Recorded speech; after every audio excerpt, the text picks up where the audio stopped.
안녕하십니까. 선과 악은 친구일까요? 원수일까요? 선과 악은 언제부터 갈라지게 되었나부터 살펴보도록 하겠습니다. 이 문제를 풀기 위해서는 이것이 우선되어야 하기 때문에 그렇습니다.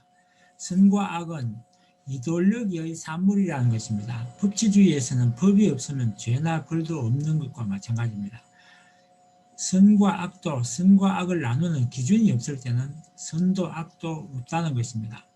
십계명이나 함무라비 법전과 같은 법 규정이 생기기 이전에는 선과 악은 다만 힘있는 자의 논리에 불과했습니다.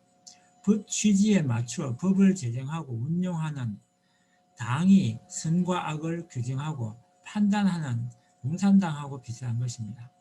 구성원의 선과 악은 단체의 존립과 유지 발전에 도움이 되느냐 방해가 되느냐를 두고 규칙을 만들고 그것을 판단 근거로 삼았습니다.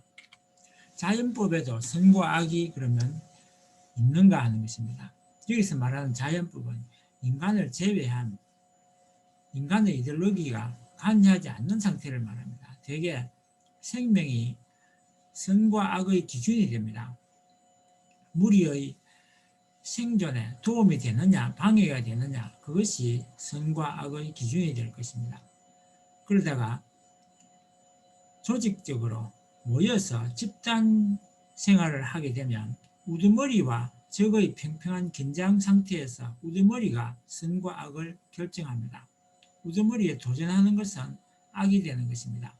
적을 악으로 보지 않는 것은 일부 인간들 뿐입니다. 선과 악을 구분 짓는 것은 그럼 언제부터인가 알아보겠습니다. 인간이 자연을 떠나면서부터 이념에 의해 선악이 갈라지기 시작했습니다.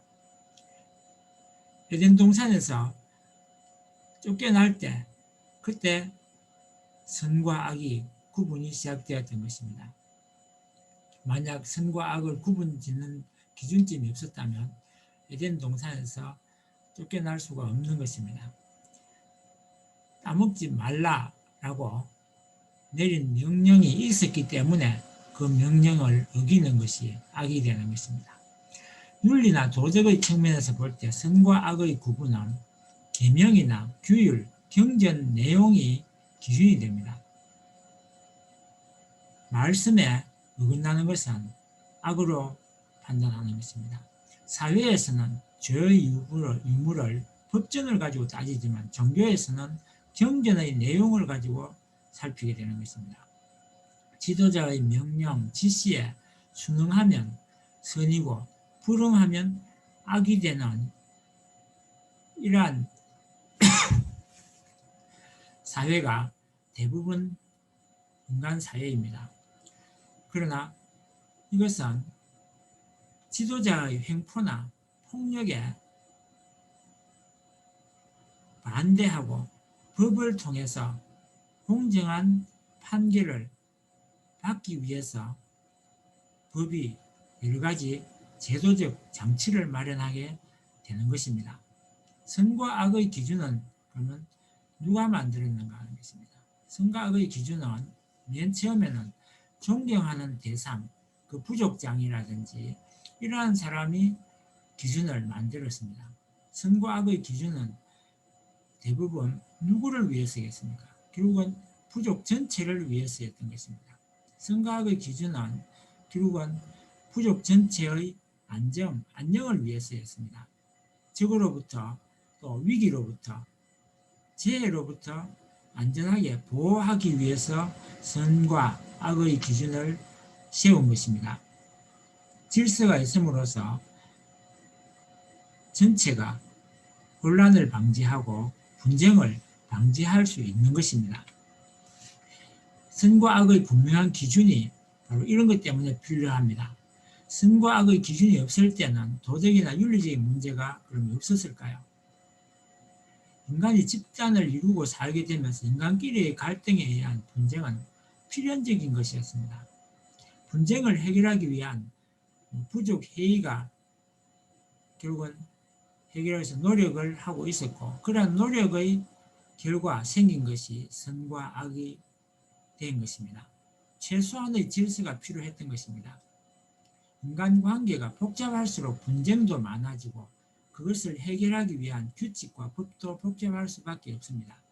구성원끼리 의견이 달라지고 그것을 조율하기 위한 노력이 결국은 선과 악의 기준을 만든 것입니다. 그리고 분명한 기준이 필요했던 것입니다. 선과 악의 기준이 그러면 애매한 경우에 어떤 문제가 생기겠습니까? 대부분 아전인수격으로 해석하고 맙니다. 자기 이익이 되는 쪽으로 해석을 하게 되는 것입니다. 그러다 보면 억울한 사람이 생기게 될 마련입니다. 죄의 경명을 정확하게 재을 수 있는 잣대가 고무줄처럼 늘어나거나 줄어들 수 있기 때문에 애매모호하게 되는 것입니다. 힘 있는 자의 독점이나 다수의 행포가 생깁니다. 힘 있는 자라는 것은 그 힘을 힘 없는 사람에게 행사하는 것이 바로 폭력이기 때문에 그러한 폭력에 대처할 방법이 없어집니다. 법은 강한 자에게는 거미줄과 같이 법망을 쉽게 빠져나가고 마르기 때문에 문제인 것입니다. 친인척이나 이해관계에 놓인 사람에게는 봐줘버린다는 것입니다. 인간이 만든 법은 이래서 절대적일 수가 없는 것입니다.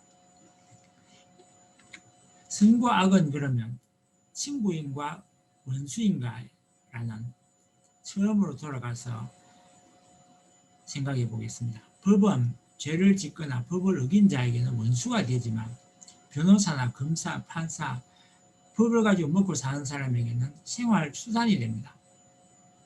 좀 엉뚱한 대답이 되겠네요. 선과 악은 죄를 지은 사람에게는 원수가 되지만 착한 사람에게는 보상이 됩니다. 죄를 못 짓게 함으로써 약한 사람에게는 그것이 버팀목이 되는 것입니다. 보호장치가 되는 것입니다. 경찰이 없으면 강도나 도둑을 누가 막아주겠습니까? 원래 선과 악은 친구 관계였습니다. 원래 선과 악은 구분이 아예 없었고 그냥 두루뭉실하게 어울려 같이 지냈던 것입니다. 그래서 친구라고 이야기한 것입니다. 점차 사회가 발전하면서 점차 갈등이 생기기 시작했고 드디어 선과 악은 원수관계가 되었던 것입니다. 그러나 선과 악을 초월하여 사는 사람이나 혼자 사는 사람에게는 사실은 법도 필요 없듯이 선과 악도 필요 없는 것입니다. 가정에서는 사회법조차도 적용을 받지 않습니다. 종교는 특히 국가법에 갇혀있지 않고 때로는 법을 초월합니다. 그래서 법을 초월하면서 현 정부라든지 국가에 항의를 하거나 데모를 하기도 하는 것입니다. 예를 들어서 종교마다 교리가 다르니까 물론 사정도 다르겠지만 교리에 어긋날 때는 국가에도 저항을 하는 것입니다. 도덕과 윤리도 법의 바깥에 있습니다. 그래서 도덕과 윤리 안에도 원수 개념 자체가 없는 것입니다.